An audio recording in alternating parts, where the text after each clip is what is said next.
তো hello guys and welcome back to trading in the zone. আজকের এই most demanded ভিডিওতে আমরা ট্রেডিং এর একটা মোস্ট ইম্পর্টেন্ট টপিক নিয়ে আলোচনা করব, যাকে বলা হয় ট্রেডিং এর মূল মন্ত্র।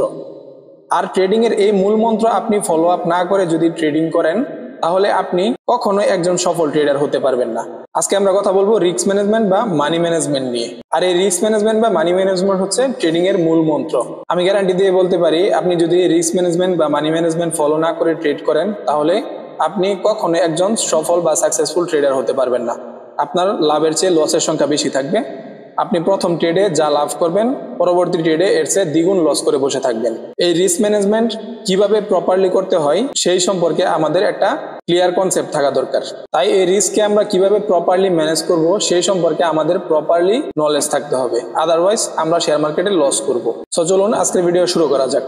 তার আগে একটা রিকোয়েস্ট থাকবে, আমার চ্যানেলের আগে ভিডিওগুলো যারা দেখেননি, শেয়ার বাজার কি এবং শেয়ার মার্কেটে কিভাবে ট্রেডিং শুরু করবেন, ক্যান্ডেল স্টিক দেখিয়ে অপারেটররা আমাদেরকে কিভাবে ট্র্যাপ করে, চার্ট প্যাটার্নের মাধ্যমে অপারেটররা আমাদেরকে কিভাবে ট্র্যাপ করে, রিয়েল মার্কেট ভলিউম অ্যানালাইসিস এবং ফিবোনাচি কিভাবে প্লট করতে হয়, and big mistake in share market specially for beginners.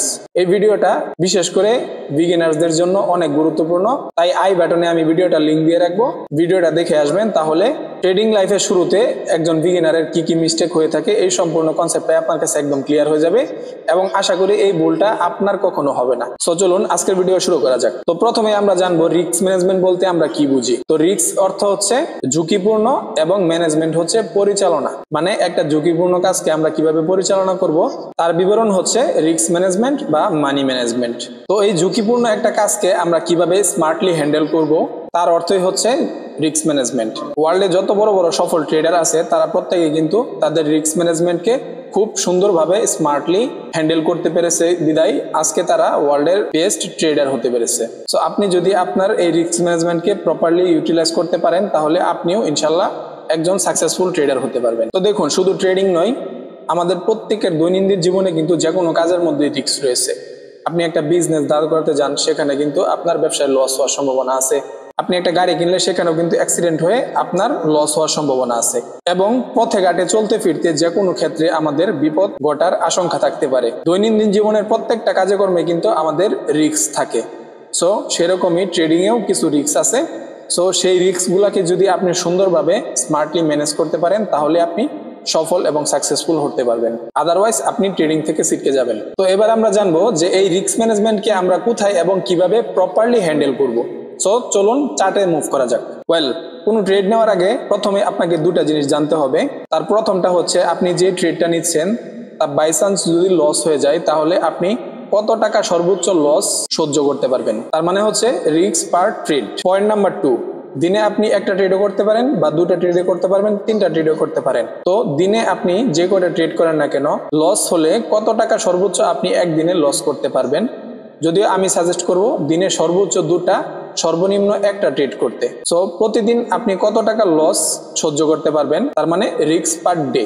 তো একটা হচ্ছে রিস্ক পার ট্রেড এবং একটা হচ্ছে রিস্ক পার ডে। সো প্রথমে আমরা আলোচনা করব রিস্ক পার ডে, যে আমি প্রতিদিন সর্বোচ্চ কত টাকা পর্যন্ত লস নিতে পারবো। তো ধরুন ফর এক্সাম্পল, আপনার অ্যাকাউন্টে যদি 1 লাখ টাকা থাকে তাহলে সেখান থেকে আপনি দিনে সর্বোচ্চ কত টাকা রিস্ক নিতে পারবেন। তো আমি সাজেস্ট করব দিনে আপনি সর্বোচ্চ 2% রিস্ক নিয়ে থাকবেন। 1 লাখ টাকার 2% রিস্ক নিয়ে থাকবেন, মানে দিনে আপনি 2000 টাকার সর্বোচ্চ রিস্ক নেবেন। তো আপনার অ্যাকাউন্টে যে 1 লাখ টাকায় থাকতে হবে এমন কোনো কথা নেই। আপনার অ্যাকাউন্টে আপনার যত অ্যামাউন্ট আছে তার 2% কত আসে সেটা আপনি নিজে একটু ক্যালকুলেট করে বের করে নেবেন। সো আমি 2% প্রতিদিন রিস্ক নিয়ে থাকবো আমার মোট ক্যাপিটালের। তো এখন ধরেন আপনি দিনে 2টা ট্রেড নিলেন, সর্বোচ্চ 2টা ট্রেড করলেন আপনি দিনে। তো দিনে আপনি যদি 2টা ট্রেড করেন তাহলে আপনার এই 2%কে 2 ভাগে বিভক্ত করতে হবে এবং প্রতি ট্রেডে আপনার এসএল থাকবে 1%। মানে আপনি প্রতি ট্রেডে 1% এসএল নেবেন। তার মানে 1000 টাকা, 1 লাখ টাকার 1000 টাকা আপনি প্রতি ট্রেডে লস নিতে রাজি আছেন। সো ওই দিন যদি আমাদের এই 2% রিস্ক ওভার হয়ে যায়, সো সেই দিনের জন্য আমরা ওখানে ট্রেড বন্ধ করে দেব। এর থেকে বেশি লস আমরা ওই দিন নিব না, তাহলে আমাদের রিস্ক ম্যানেজমেন্টের বাইরে সেটা হয়ে যাবে। তো এবার আমরা আলোচনা করব ট্রিপোলার রেশিও নিয়ে। হ্যাঁ, ট্রিপোলার রেশিও, এটা কোনো ট্রিপোলার মুভি ট্রিপোলার না, এটা হচ্ছে রিস্ক রিওয়ার্ড রেশিও। আমি প্রতি ট্রেডে কত পার্সেন্ট PNL নিচ্ছি, মানে আমি যে 2% লস নিচ্ছি প্রতি ট্রেডে, সেখানে আমি যদি 2 টাকা লস করি তাহলে আমি সর্বনিম্ন 4 টাকা প্রফিট করার জন্য চেষ্টা করব, বা সর্বনিম্ন মার্কেট থেকে আমি 4 টাকা প্রফিট নিব। সো রিস্ক রিওয়ার্ড রেশিও হচ্ছে যে ট্রেডে আমরা লস করতেছি, যখন আমরা লস করতেছি তখন 2% লস করতেছি। আমাদের মূল ক্যাপিটাল 1 লাখ থেকে আমরা 2% লস করতে রাজি মার্কেটে। সো তখন আমরা 2% লস করতেছি, এবং যখন আমাদের ট্রেড ফেভারে যাচ্ছে, যে ট্রেড আমরা উইন হইতেছি, যে ট্রেড আমাদের ফেভারে যাচ্ছে, সেই ট্রেডে আমরা কত পার্সেন্ট আমরা প্রফিট নিচ্ছি, সেটাই হচ্ছে রিস্ক রিওয়ার্ড রেশিও।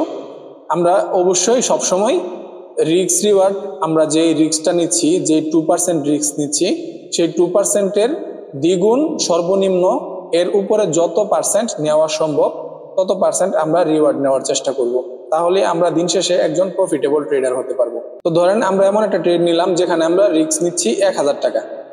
সো 1000 টাকার বিনিময়ে যখন আমাদের ট্রেড ফেভারে যাচ্ছে, যে ট্রেড আমরা উইন হচ্ছি, সেই ট্রেডে আমরা রিওয়ার্ড নিচ্ছি 500 টাকা। তো এই রিওয়ার্ড রেশিওটা কখনোই ভালো না, এটা সম্পূর্ণ রং রিওয়ার্ড রেশিও।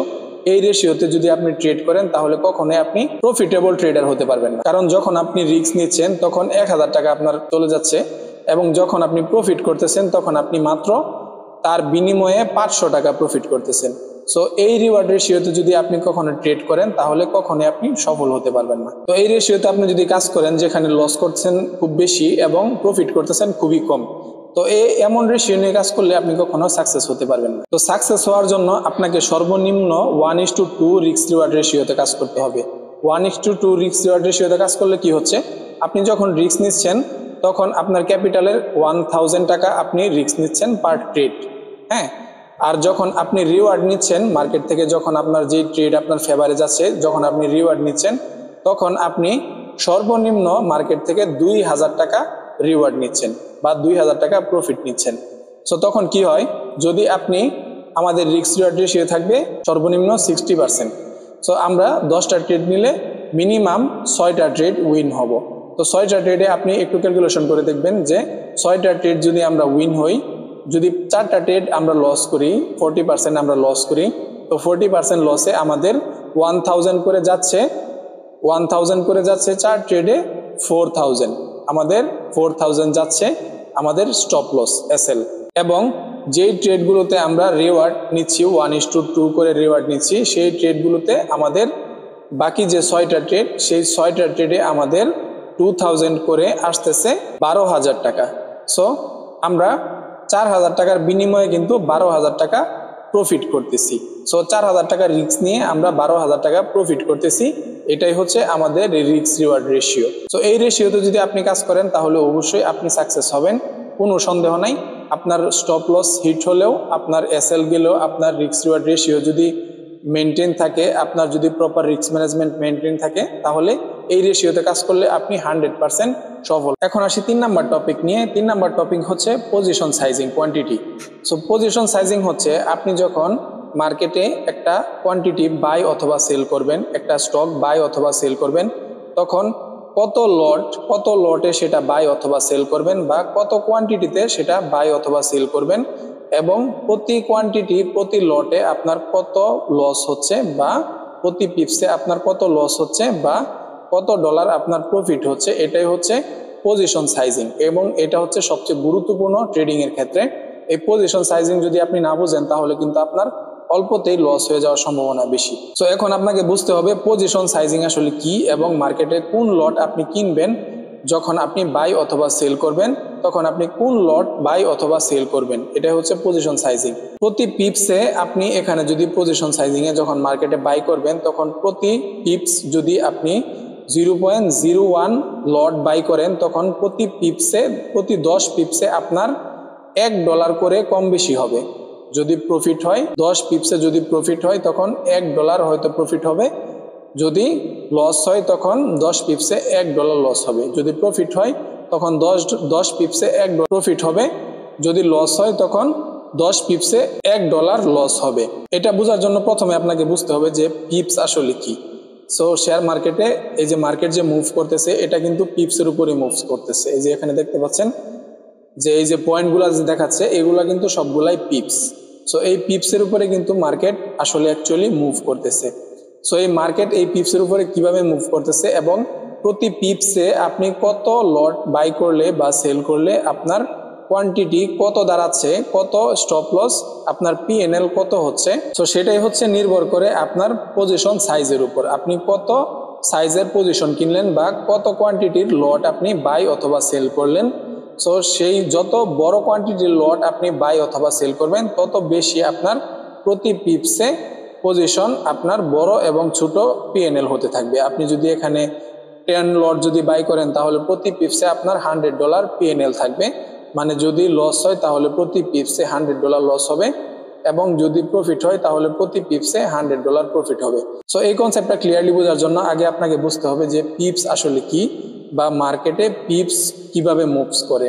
সো চলুন সরাসরি মার্কেটে দেখা যাক যে পিপস আসলে কি এবং পিপস কিভাবে মুভ করে। সো চার্টের মধ্যে যে এখানে খেয়াল করেন, এই কর্নারের মধ্যে রাইট কর্নারের মধ্যে খেয়াল করেন যে 23.27, 23.46, এখানে 23.25 হয়ে গেছে। একটু আগে ছিল তো 24, এখন হয়ে গেছে 25। সো এই যে 25 হয়ে গেছে, একটু পর আবার এটা কম বেশি হবে, এক কম বেশি হবে। 23-এর পরে যে সংখ্যাটা আছে এই যে এখন আবার 24 হয়ে গেছে, এটাই হচ্ছে পিপস। এই যে এখন কিন্তু এক পিপস কমে গেছে, এখন 24-এ আছে, এটা মানে এক পিপস 25 থেকে এক পিপস কমে গেছে। এখন যদি এটা 25 হয়ে যায় তখন কিন্তু এক পিপস বেড়ে যাবে। সো দেখেন এখন কিন্তু এটা 23.24-এ আছে, 23.75-এ আছে। সো এখন কিন্তু আবার 23.25-এ চলে গেছে, তার মানে এক পিপস বেড়ে গেছে। সো এক পিপস এখানে কম বেশি হচ্ছে। 23.24-এ যখন ছিল তখন কিন্তু এক পিপস কম ছিল, এখন 23.25-এ চলে গেছে, মানে এক পিপস বেড়ে গেছে। আমি যদি একটু ক্লিয়ার করে আপনাদের দেখাই, আপনি এখানে খেয়াল করেন চার্টের রাইট কর্নারে এখানে দেখতে পাচ্ছেন যে 23.24 এই পয়েন্টের আগে এবং এই 23-এর পরে যে সংখ্যাটা 23, এই মাঝখানের যে সংখ্যাটা এটাই হচ্ছে পিপস। এখন দেখেন 23 আছে, মানে এটা 23 পিপস, মানে 23.23 পিপসে রানিং মার্কেট চলতেছে। তো এখন যদি 22 হয়ে যায় তাহলে এক পিপস কমে যাবে, এবং যদি 24 হয়ে যায় তখন কিন্তু এক পিপস বেড়ে যাবে। এখন দেখেন 22 হয়ে গেছে, মানে এক পিপস কমে গেছে। তো এটাই হচ্ছে পিপস মার্কেটের। তো এই কত পিপসে আপনি কত কোয়ান্টিটি বাই করলে আপনার পজিশন সাইজিং বা পিএনএল কত হবে, সো এটাই হচ্ছে আপনাকে এখন বুঝতে হবে। তো আশা করব পিপস কি এই কনসেপ্টটা আপনার কাছে একদম ক্লিয়ার হয়েছে। সো এখন দেখা যাক যে কোন কোয়ান্টিটি বা কোন লট আমরা বাই করলে কত পিপসে আমাদের কত পিএনএল থাকবে, লস কত হবে, এবং যদি প্রফিট হয় প্রফিট কত হবে। এখন দেখেন 23-22-এ চলতেছে, 23-22.9 চলতেছে, এটা হচ্ছে 23-22.75 হয়ে গেছে। এখন যদি এই 23-21 যদি 22 হয়ে যায় তখন কিন্তু, তো এখন এখানে দেখেন একটু ভালো করে খেয়াল করেন, এই বিষয়টা একটু সুন্দরভাবে বোঝার চেষ্টা করেন, কারণ এটা খুব কমপ্লিকেটেড একটা বিষয়। মার্কেটের পজিশন সাইজিং এটা খুব কমপ্লিকেটেড একটা বিষয়। এটা যদি আপনি না বুঝেন তাহলে আপনি পারফেক্ট এন্ট্রি নিতে পারবেন না, এবং এক এন্ট্রিতেই আপনার সব ডলার চলে যেতে পারে। সো এই কমপ্লিকেটেড বিষয়টা একটু মন দিয়ে বোঝার চেষ্টা করেন। এখানে হচ্ছে পজিশন সাইজিং কোয়ান্টিটি 0.01, এটা হচ্ছে আপনার কোয়ান্টিটি। আপনি যদি 0.01 কোয়ান্টিটি বাই করেন তখন প্রতি 10 পিপস, এই যে একটু আগে যে পিপসগুলো দেখাইছিলাম, এই যে এখানে দেখতে পাচ্ছেন উঠতেছে নামতেছে, এটা হচ্ছে পিপস। সো এই প্রতি 10 পিপসে আপনি যদি 0.01 কোয়ান্টিটি বাই করেন তাহলে প্রতি 10 পিপসে আপনার পিএনএল থাকবে $1। মার্কেট যদি 10 পিপস উপরের দিকে বা 10 পিপস নিচের দিকে যায় তখন আপনার প্লাস অথবা মাইনাস হবে, আপনার ক্লোজিং পিএনএল হবে $1। যদি $1 প্রফিটও হতে পারে, যদি আপনার ফেভারে যায় তাহলে $1 প্রফিট হবে, যদি আপনার অপোজিটে যায় তাহলে $1 লস হবে। এখন যদি আপনি 0.05 লটটা বাই করেন তাহলে প্রতি 5 পিপসে, মানে এখানে 5 কেনার সাথে সাথে কিন্তু আপনার 5 পিপস কমে গেছে, 5 পিপসে এখানে আপনার ক্লোজিং পিএনএল হচ্ছে $1। তো তেমনি আপনি যদি 0.1 লট বাই করেন তাহলে প্রতি পিপসে আপনার পিএনএল হবে $1। প্রতি এক পিপসে আপনার পিএনএল হবে $1। প্রতি পিপসে আপনার $1 করে বাড়বে এবং $1 করে কমতে থাকবে। এখন যদি আপনি 0.5 লটটা বাই করেন তাহলে প্রতি পিপসে আপনার পিএনএল হবে $5। যদি বাড়ে প্রতি পিপসে $5 বাড়বে, যদি কমে তাহলে প্রতি পিপসে $5 কমবে। এবং কি আপনি যদি এই 1.0 লটটা বাই করেন তাহলে প্রতি পিপসে আপনার ক্লোজিং পিএনএল হবে $10। যদি আপনার এক পিপস ফেভারে যায় তাহলে আপনার $10 প্রফিট হবে, এবং যদি আপনার অপোজিটে এক পিপস যায় তখন আপনার $10 লস হবে। এখন যদি আপনি এই 5 লটটা বাই করেন 5.0, তাহলে প্রতি পিপসে আপনার পিএনএল হবে $50, মানে $50। যদি আপনার ফেভারে যায় তাহলে $50 আপনি প্রফিট হবে প্রতি পিপসে, যদি অ্যাগেনস্টে যায় তাহলে প্রতি পিপসে $50 লস হবে। এখন যদি আপনি এই 10.0 যেই লটটা আছে এটা যদি বাই করেন তাহলে প্রতি পিপসে আপনার $100 পিএনএল হবে, মানে প্রতি পিপস এক পিপসে যদি উঠে তাহলে আপনার ফেভারে গেলে এক পিপসে $100 আপনার প্রফিট হবে, এবং অপোজিটে গেলে এগেনস্টে গেলে এক পিপসে $100 তখন আপনি লস করবেন। এগুলো অনেক বড় বড় কোয়ান্টিটি, এগুলা যারা মার্কেটে বিলিয়নিয়ার আছে, বড় বড় বিলিয়নিয়ার, মুকেশ আম্বানির মতো মানুষ, ওরা এগুলা বাই করে। সো এইগুলা আমরা না দেখবো, আমাদের হচ্ছে এই তিনটা আছে এখানে, এই তিনটা হচ্ছে আমাদের জন্য, আমাদের যারা ছোট ছোট আমরা ট্রেডার আছি, এই তিনটা সাইজ হচ্ছে আমাদের জন্য। সো এই তিনটা সাইজ আপনি যদি 0.01 লটটা বাই করেন তাহলে প্রতি 10 পিপসে আপনার $1 পিএনএল হচ্ছে, এবং 0.05 লটটা যদি বাই করেন তাহলে প্রতি 5 পিপসে $1 আপনার পিএনএল হচ্ছে। যদি $1 লস হয় তাহলে $1 লস, যদি $1 প্রফিট হয় তাহলে $1 প্রফিট প্রতি 5 পিপসে। সো এটাই হচ্ছে পজিশন সাইজিং।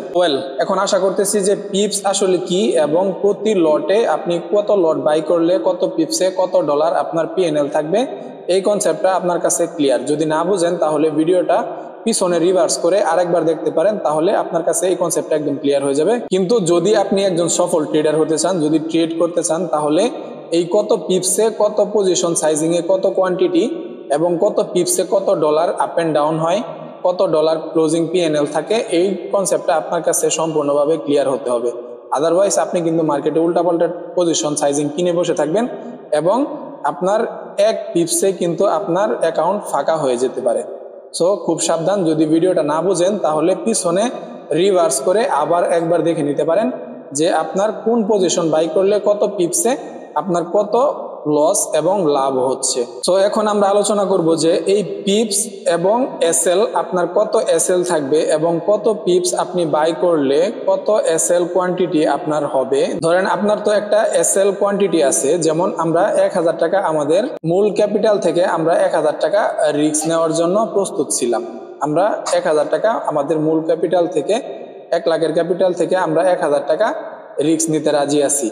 সো এই 1000 টাকা রিস্ক নেওয়ার জন্য আমাদের কোন লটটা বাই করতে হবে বা কোন পজিশন সাইজটা বাই করতে হবে সেটা তো আমাদেরকে বের করতে হবে, তাই না?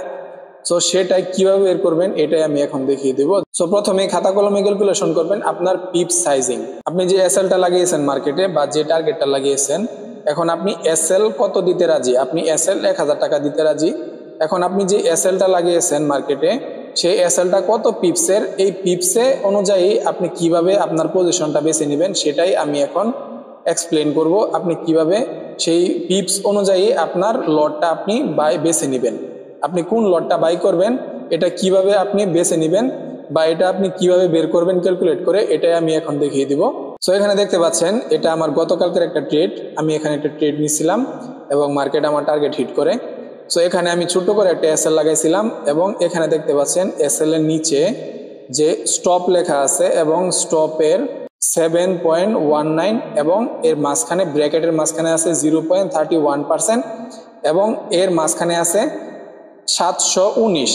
এই 719টাই হচ্ছে আমার পিপস, মানে এই 719 পিপসের একটা এসএল আমি নিয়েছি মার্কেটে। সো এই যে এখানে দেখতে পাচ্ছেন আপনি রেডের মধ্যে 719 যে সংখ্যাটা আছে, এই 719 সংখ্যাটা হচ্ছে আমার পিপস এবং আমার টার্গেটের ক্ষেত্রে হচ্ছে 2011। এই যে এখানে সোজাসুজি মাউসের উপরে 2011 যে টার্গেটটা আছে এটাই হচ্ছে আমার উইনিং পিপস এবং লুজিং পিপস হচ্ছে 719। সো এই 719কে ধরেন আপনি কিভাবে বের করবেন আপনার পজিশন সাইজিং সেটাই আমি এখন দেখিয়ে দিচ্ছি। তো এখানে দেখেন, একটু মনোযোগ সহকারে দেখেন যে আপনি যে পিপসটা মার্কেটে এসএল দিয়েছেন, যত পিপসের এসএল মার্কেটে দিয়েছেন, যেমন আমি দেখেছিলাম 719 পিপসের একটা এসএল আমি মার্কেটে দিয়েছিলাম। ধরেন আপনি একটা স্টপ লস লাগাইছেন মার্কেটে, সেটা হচ্ছে 140 পিপসের। ধরেন এক্সাম্পল 140 পিপসের একটা স্টপ লস আপনি মার্কেটে লাগাইছেন। সো 140 পিপসের স্টপ লসের মধ্যে আপনি এখানে 20 টাকা আপনি লস করতে রাজি আছেন এই ট্রেডে। সো এই 20 টাকাকে ডিভাইড দিবেন 140 দিয়ে। এখানে এই 20 দিয়ে আপনি 140 কে ডিভাইড করবেন বা ভাগ করবেন। সো এখানে ডিভাইড করার পরে যে সংখ্যাটা আসবে, এখানে দেখেন 7 আসছে। সো এই 7কে আপনি ডিভাইড করবেন 0.1 দিয়ে। 0.1 দিয়ে এই 7কে আপনি ভাগ করবেন। সো তখন সমান সমান যেই পয়েন্টটা আসবে এটাই হচ্ছে আপনার পজিশন সাইজ। আবার বলতেছি আমি, একটু মন দিয়ে ভালো করে শুনেন। আপনি যেই পিপসের কোয়ান্টিটিটা মার্কেটে এসএল লাগাইছেন, ধরেন আপনি 140 পিপসের একটা এসএল মার্কেটে লাগিয়েছেন 140 পিপসের, তো সেই ট্রেডে আপনি 20 টাকা লস করতে রাজি। সো এই 20 টাকা আপনি 140 দিয়ে আপনার পিপস কোয়ান্টিটি দিয়ে, এই যে আপনার এখানে দেখতে পাচ্ছেন, আপনার এসএল কোয়ান্টিটি দিয়ে আপনার পিপসটাকে ভাগ করবেন বা ডিভাইড করবেন। সো আপনার এসএল কোয়ান্টিটি দিয়ে আপনার পিপসটাকে ডিভাইড করার পর যে সংখ্যাটা আসবে সেই সংখ্যাটাকে আপনি 0.1 দিয়ে ডিভাইড করবেন। সো দেখেন এখানে 7 আসছে, এই 7কে আপনি 0.1 দিয়ে ভাগ করলে আপনার যেই ফলাফল, যে সংখ্যাটা আসবে এটাই হচ্ছে আপনার পজিশন সাইজিং। মানে এই লটটাই আপনি মার্কেটে বাই করবেন। এই লটটা যদি আপনি বাই করেন তাহলে আপনার 140 পিপস যদি এসএল চলে যায় তাহলে আপনার 20 টাকায় মার্কেটে লস হবে। আশা করি আপনার কাছে এই কনসেপ্টটা একদম ক্লিয়ার হয়ে গেছে। সো যদি না বুঝেন তাহলে ভিডিওটা আরেকবার রিভার্স করে প্রথম থেকে একটু দেখতে পারেন, কারণ ভিডিওটা ভেরি ভেরি ইম্পর্টেন্ট। আপনার পজিশন সাইজিং, আপনি মার্কেটে স্টপ লস কিভাবে লাগায়, কিভাবে টার্গেট লাগায়, মার্কেট কিভাবে অ্যানালাইসিস করতে হয়, সবকিছু আপনি শিখে যাবেন আস্তে আস্তে। কিন্তু আপনার পজিশন সাইজিংটা যদি আপনি ভালোভাবে না বুঝেন, আপনি কোন লট কিনলে আপনার কত পিপসে কত এসএল যাচ্ছে বা পিএনএল আপনার আফটার অল কত হচ্ছে, এটা যদি আপনি না বোঝেন তখন কিন্তু আপনি বড় ধরনের লসের সম্মুখীন হতে পারেন। সো রিকোয়েস্ট করব, ভিডিওটা যদি না বুঝেন প্রথমবার একটু আওলা জ্বালা লাগতেই পারে। সো প্রথমবার না বুঝলে রিভার্স করে পিছন থেকে টেনে আরেকবার দেখার রিকোয়েস্ট থাকবে। তো আমি আবারও বলে দিচ্ছি, আপনি যদি পজিশন সাইজিং, এই যে এগুলো হচ্ছে লট, এই লটটা যদি আপনি বাই করেন তাহলে 10 পিপসে আপনার পিএনএল থাকবে $1। যদি লাভ হয় তাহলে $1 লাভ হবে, লস হলে $1 লস হবে। যদি এই লটটা বাই করেন তাহলে 5 পিপসে $1। যদি এই লটটা বাই করেন তাহলে 1 পিপসে $1। যদি এই লট বাই করেন তাহলে 1 পিপসে $5। এবং যদি এই লট বাই করেন, আস্তে আস্তে কিন্তু লট বড় হচ্ছে। সো যদি এই লটটা বাই করেন তাহলে প্রতি পিপসে $10। যদি এই লট বাই করেন তাহলে প্রতি পিপসে $50। এবং যদি 10 লটটা বাই করেন তাহলে প্রতি পিপসে $100 আপনার পিএনএল থাকবে। এটা হচ্ছে আপনার পিএনএল, এবং এটা হচ্ছে প্রতি পিপস কত পিপসে কত লটের কত হিসাব, এটাই হচ্ছে পিপস। এবং এটা হচ্ছে আপনার লট। এখন কোন লট আপনি বাই করবেন এটা আপনি ওই যে একটু আগে ক্যালকুলেশনটা নিয়ে ডিসকাশন করলাম, এভাবে আপনি ক্যালকুলেট করে বের করবেন যে আপনি কোন লটটা বাই করবেন। যদি না বোঝেন তাহলে কমেন্ট বক্সে কমেন্ট করতে পারেন, আমি রিপ্লাইয়ের মাধ্যমে আপনার কনফিউশন দূর করে দিব। সো যদি ভিডিওটা দেখে কিছু শিখতে পারেন এবং যদি ভিডিওটা ইনফরমেটিভ মনে হয় তাহলে লাইক, শেয়ার এন্ড সাবস্ক্রাইব করবেন। সো দেখা হচ্ছে পরবর্তী ভিডিওতে। ততক্ষণ পর্যন্ত ভালো থাকবেন, সুস্থ থাকবেন, and thanks for watching. Have a great day.